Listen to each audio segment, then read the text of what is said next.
Hi, everyone. My name is Bryce, And I'm Gayatri. and we're both representing Team Brenda. Today, we'll be presenting our study addressing bias in Canadian healthcare policies. Artificial intelligence, or AI, is becoming increasingly integrated into healthcare to support diagnosis and assist in clinical decision making. In Canada, AI can improve healthcare efficiency and address challenges such as workforce shortages, growing demand for care, and unequal access to services. However, AI systems can also introduce bias if they're not trained on data sets that do not adequately represent diverse populations. To help ensure AI is safe, reliable, and equitable, effective governance is essential. Our study examines whether Canadian AI and health-related policies, regulatory, and guidance documents provide adequate direction to address key concerns, such as algorithmic bias, dataset representativeness, and false inference. To answer this question, we conducted a deductive content analysis of Canadian AI and healthcare policy documents. We included policies and guidance documents that discuss AI, medical devices, and diagnostic tools.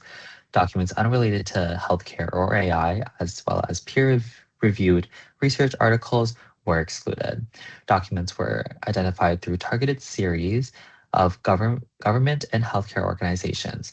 We then developed a codebook covering 6 themes: AI foundation, governance, AI in healthcare, bias mitigation, dataset representativeness, and false inference. Two independent coders analyze each document using in vivo version 14, with any disagreements resolved through a consensus.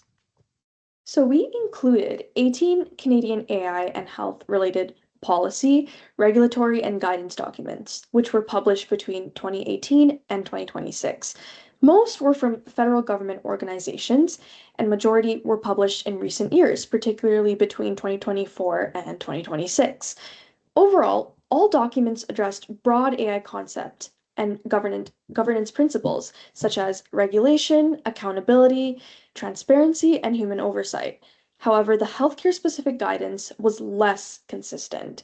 For example, most documents mentioned algorithmic bias, data quality, and validation, but fewer gave detailed guidance on subgroup testing, population coverage, equity considerations, or how to manage uncertain AI outputs in clinical practice.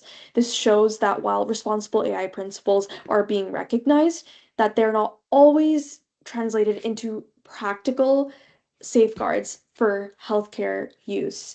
And so overall, Canadian AI and healthcare policies are beginning to address the risks of AI, but there's still a gap between the broad principles and clear clinical guidance. Future policies should more clearly explain how AI systems should be evaluated across diverse patient groups, and that includes requirements for representative data, subgroup specific testing, transparency around data limitations, and post deployment monitoring. In conclusion, stronger and more practical guidance is needed to ensure that AI-based diagnostic and decision support systems are safe and that they reduce bias and they support equitable healthcare delivery. We'd like to thank Brenda Zai for her mentorship, guidance, and support throughout this process. Thank you, everyone.